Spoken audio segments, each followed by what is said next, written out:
Universitas Mataram. Saat ini kami sedang melakukan penelitian mengenai bullying dan kesehatan mental di lingkungan kampus. Bullying bukan hanya terjadi di lingkungan sekolah, tetapi masih dapat ditemukan di lingkungan kampus, baik dalam bentuk ejekan, pengucilan, intimidasi, maupun cyberbullying yang dapat merusak kondisi mental mahasiswa. Melalui penelitian ini, kami ingin mendengarkan bagaimana sih pendapat mahasiswa terkait bullying di lingkungan kampus dan gimana edukasi untuk pencegahan bullying. Yuk kita dengerin sama-sama. Sebelumnya, saya sedang berbicara dengan siapa? Perkenalkan, nama saya sebelumnya adalah Hardi.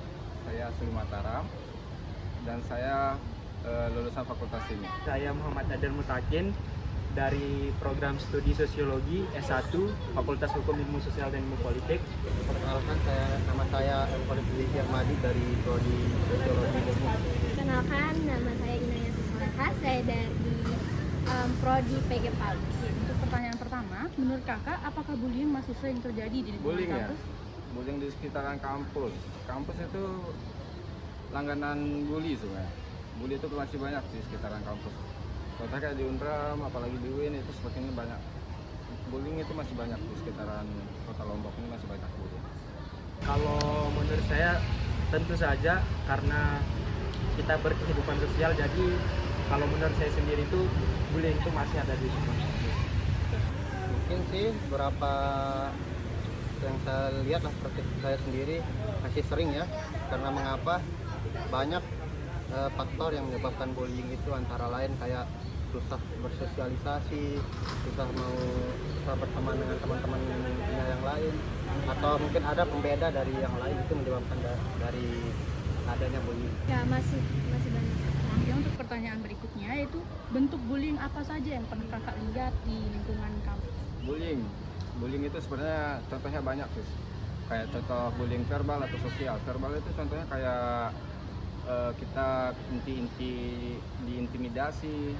Contohnya sekolah sosial kita disebutin nama hewan, nama kita diganti nama hewan, itu contoh bullying sebenarnya. Contohnya sederhana aja itu bullying sebenarnya. Menurut saya kayaknya mungkin yang paling seringnya itu kayak istilah itu bully verbal kalau tidak salah namanya, karena itu di kayak tutur kata atau salah satunya itu kayak kita menghina atau menjelekkan orang lain gitu. Contoh kita berkata kasar kepada orang lain, itu salah satu jenis bullying verbal itu yang sering terjadi di lingkungan kampus. Mungkin yang sering dilihat di lingkungan kampus tuh kayak susah ada temennya, mungkin ada juga yang ngomongin temannya di belakang, itu termasuk bullying. Mungkin ya yang saya lihat tuh kayak bullying fisik. Untuk pertanyaan selanjutnya yaitu apa penyebab seseorang, menurut kakak, apa penyebab seorang melakukan bullying? Bullying berarti yang ngebully nih. Iya. Yang ngebully paling dia itu kurang harmonis di keluarganya, atau banyak masalah, atau kurang dari kekeluargaan, kurang diperhatikan dari keluarganya. Itu mereka mencari keasikan sendiri buat dirinya sendiri.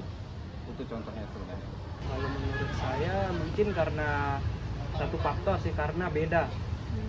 Karena mungkin si pembuli ini merasa dia beda dari korban bully itu, jadi dia mengakibatkan untuk membuli orang. Mungkin karena ada mungkin dasarnya perbedaan, entah itu dari suku, agama, ataupun ras, ataupun dengan tingkah laku yang lainnya.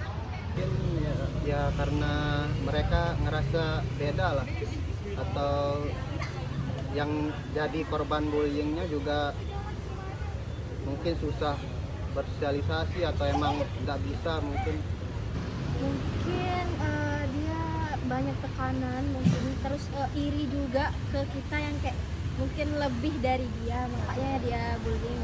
Selanjutnya dampak dari bullying. Dampak dari bullying itu besar. Apalagi kemarin-kemarin kan contohnya ada yang bully di kasusnya bunuh diri, itu contohnya bullying. Korban mental itu yang paling utama. Mental itu paling utama. Ya. Orang ngebully, mental orang jatuh, itu bisa faktornya besar sekali, bisa sampai bunuh diri, itu masih bisa. Kalau kita bicara soal dampak, ada banyak sekali mungkin dampaknya, tapi yang paling saya lihat itu kayak dia itu mungkin agak malu atau agak minder untuk berinteraksi dengan teman-temannya yang lain. Salah satunya si pembuli itu ataupun teman-teman yang lain, dia merasa diintimidasi gitu di kawan-kawannya yang lain.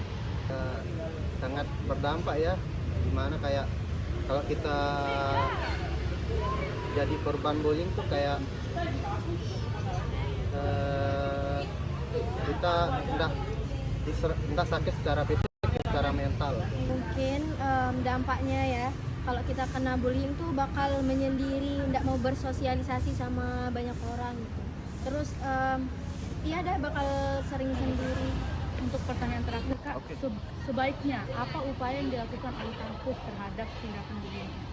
Untuk kampus ya, paling kita harus mensibukkan diri aja, mensibukkan diri untuk kampus, paling banyak ekskul sih.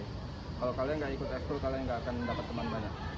Kalau kalian masih dibully, hindarin, jangan dipikirkan. Semakin kita hiburin mereka, semakin kalian intimidasi. Contohnya gitu aja. Kalau untuk solusi mungkin itu balik lagi ke diri orang masing-masing, karena pada dasarnya kita tidak tahu, mungkin pemikiran orang itu berbeda-beda. Jadi setidaknya kita menerapkan pada diri kita itu bahwa tidak usah membuli orang lain. Itu sih mungkin menurut saya. Gimana ya kalau cara mencegahnya, mungkin kita perlu melihat sisi apa yang menyebabkan itu, kita selesaikan secara mungkin kayak susah bersosialisasi, itu kita ajak teman-teman kita, kalau emang ada pembedanya kita ajak, karena gimana ya, di semua kita ini nggak ada pembedanya, kita sama lah, nggak ada pembeda, intinya kita sama-sama saling merangkul gitu.